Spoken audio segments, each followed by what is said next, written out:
3,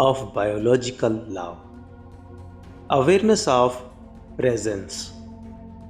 Eye to eye, hand to hand, arm to shoulder, arm to waist, mouth to mouth, hand to head, hand to body, mouth to breast, hand to genitals, genitals to genitals.